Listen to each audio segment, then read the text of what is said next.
Oy, ka-coffee, magandang araw po sa inyo, Luzon, Visayas at Mindanao. Oy, Kuya Tony Dilarama Junior, nakikinig sa atin lagi, no? At yung mga kababayan natin abroad, magandang araw po sa inyo. Ito ha, chismis ito, pero may halong katotohanan. In fact, nakikita ko na rin ito sa mga analyst. Actually, nalaman ko ito, Webes pa lang eh. Alam ko na to, Webes pa lang eh, na may mangyayaring malaking event sa Senado sa Monday. Sige, binulgar na rin naman. Ayaw ko pang pangalanan yan eh. Pero nag-teaser na ako kahapon, no? Pero nabulgar na rin po yan. Naglabas na rin po si Ramon Tulfo kahapon. In fact, nauna pa tayo kay Ramon Tulfo, no? Na meron na pong lilipat. Mula sa may majority ngayon, yung grupo nila Alan Peter Cayetano, lilipat po sa minority. Number one po dyan si Quezon, si Kilay. Natatandaan ninyo, ka-coffee, no? Yung magulo, yung may walkout eksena dyan, may walkout drama dyan sa Senado, wala dyan si Quezon, wala si Cheese dyan. Pero andito lang yan sa Pilipinas, ayaw pumunta.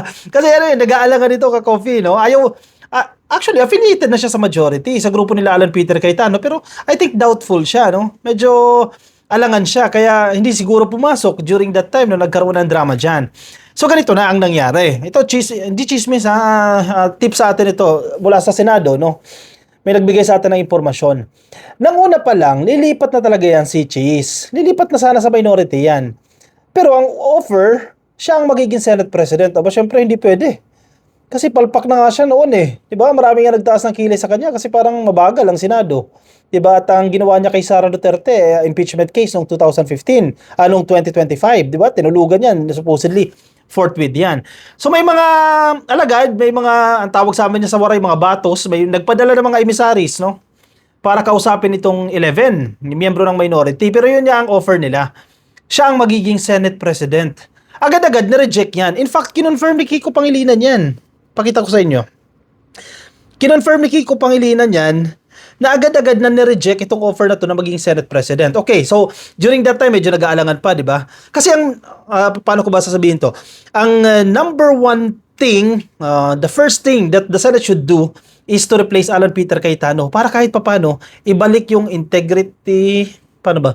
Ibabalik ba agad yung integrity? Hindi eh. Kahit pa paano, sige, mahil yung gulo and slowly may balik po yung credibility, yung integrity ng Senado. So that's the first thing they should do, no? Palitan talaga si Alan Peter Cayetano. Ang tanong sino? Una, gusto ni Chis Escudero, sige, babalik ako ng minority pero siya ay magiging Senate President. Okay, X na yung option na yan. Na-reject na agad yan ng minority. Ngayon, si Win Gatchalian, kumbaga unifying unifying icon ito, no? Kasi may mga kakampi coming from Alan Peter Cayetano's group and then may mga kakampi from the 11. So, mukhang siya, kung sakali magkakaroon ng panibagong change of leadership dyan sa Senado, si ano po yan, si Win Gatchalian yan.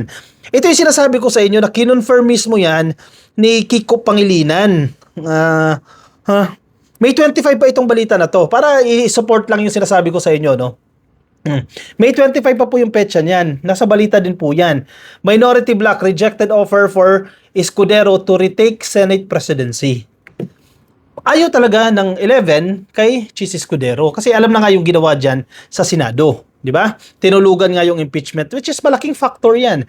Kung sino yung aaksyon agad-agad dito sa impeachment. Kasi itong impeachment po ni Sara Duterte, hindi yan trip-trip lang. Andiyan yung articles of impeachment sa Senado, hindi dahil trip lang ng mga miyembro ng House of Representatives, dahil may mga nakita po silang ebidensya na dapat po mag-proceed yan sa impeachment trial. Hindi trip-trip lang yan. Kaya naman, hindi dapat pwedeng tulugan yan ng Senado. Tinulugan na nga ni Chis Escudero, kasi babalik ulit natin siya as Senate President. Ganoon din yan. Tutulugan lang ulit yan. Matibay po yung mga ebidensya na na-identify na mismo sa House of Representatives. 'Di ba? Yung unexplained wealth niya, mula 7 million, naging 88 million yung assets. Tapos wala siyang nadideklarang cash on hand. Tapos may 400 plus million pesos na hindi pa rin sinasauli kahit pinapasauli na ng COA. 'Di ba? May 6.7 billion pesos na total transactions ng Anti-Money Laundering Council. So, sa madaling sabi po, hindi trip-trip ng House of Representatives yan. Kaya nandiyan niya sa Senado para aksyonan. Kaya nga, kung ibabalik mo si Chis Escudero, malamang tutulugan na naman yan.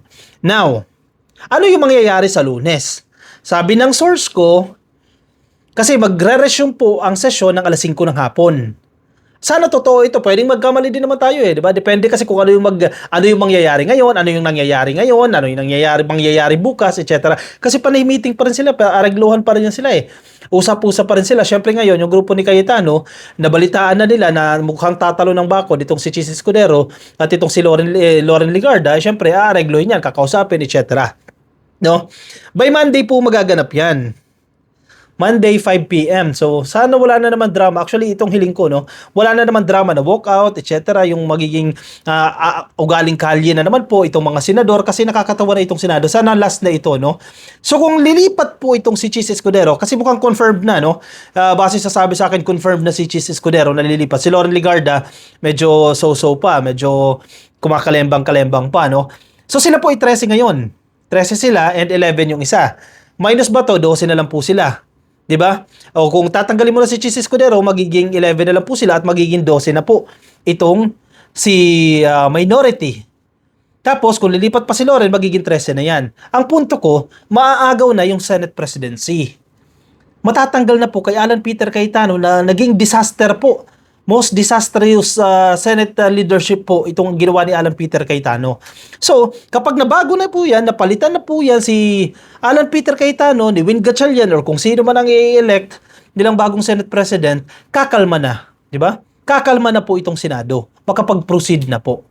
At yan ang gusto natin. Tapusin na yung kalokohan na yan, tapusin na yung drama na yan, kasi mismo ang presidente hindi na nagugustuhan, ang taong bayan hindi na po nagugustuhan yan. Yung mga ginagawa nito mga senador na to. Ito yung sinasabi ko sa inyo. Nag-post si Ramon Tulfo. Basahin natin yung post ni Ramon Tulfo, no? 3 ng miyembro ng majority sa Senado ang gustong tumalon sa kabilang bakod. Sino yung isa? Kilala niyo kung sino yung isa? Pero ayaw tanggapin yung isa ng minority.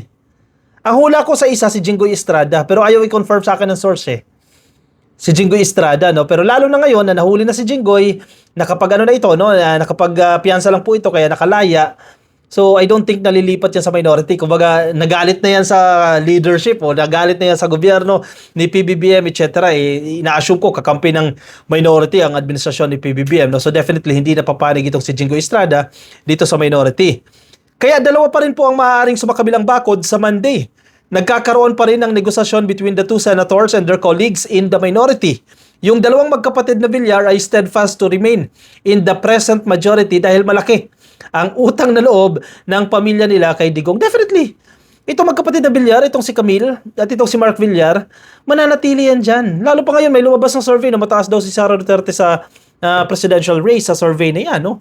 Siyempre, kapit sa matatag yan eh. Si Villar kasi pinoprotekta nila yung kanilang mga negosyo.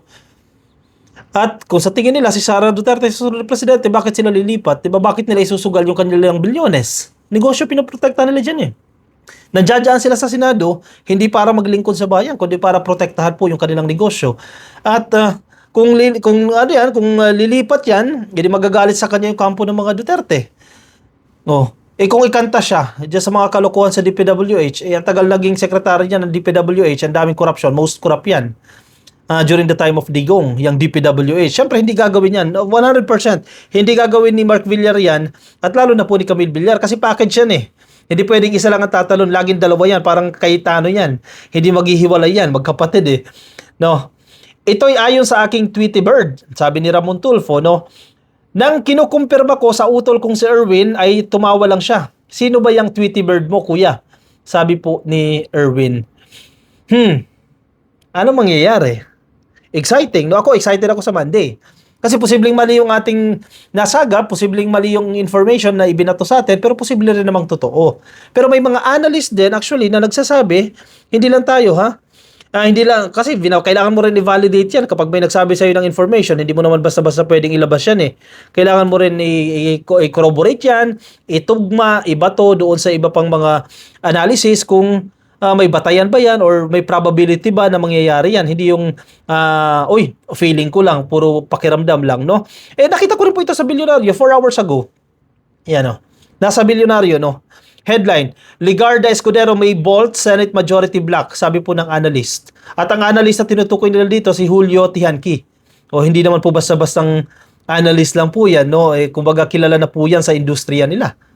itong mahusay na political analyst, no? Senate President pro tempore Loren Legarda and Senator Francis Escudero could potentially cross over to the Senate minority bloc as political alignments within the chamber continued to shift according to political analyst Julio Tihanki. Bakit nangyayari yung possible change of leadership? Kasi nga magulo ang Senado. Kailangan itama kasi ang daming maling nangyayari dyan sa Senado. Ano yan kung hindi sila magkakasundo dyan, kung hindi nila isa-settle yung disputes nila, this week kung hindi sila mag-agree sa Monday, forever magulo ang Senado. At sino ang apektado? Sila mismo. Kasi nakukumpara na nga sila sa mga dating senador na hindi naman ganyan yung level ng mga senador dati. No? So, yung malaking problema na yan sa Senado, sila ang may gawa, sila din po ang makaka-address niyan. Sila din po ang makaka-resolve niyan. 'Di ba? At ang solusyon diyan, alam naman nila kung ano yung solusyon niyan, palitan yung tao na isa sa cause kung bakit magulo diyan. Itong si Alan Peter Cayetano na ang gusto lang naman iprotektahan yang si Sara Duterte at protektahan yang si Bato. So palitan 'yan.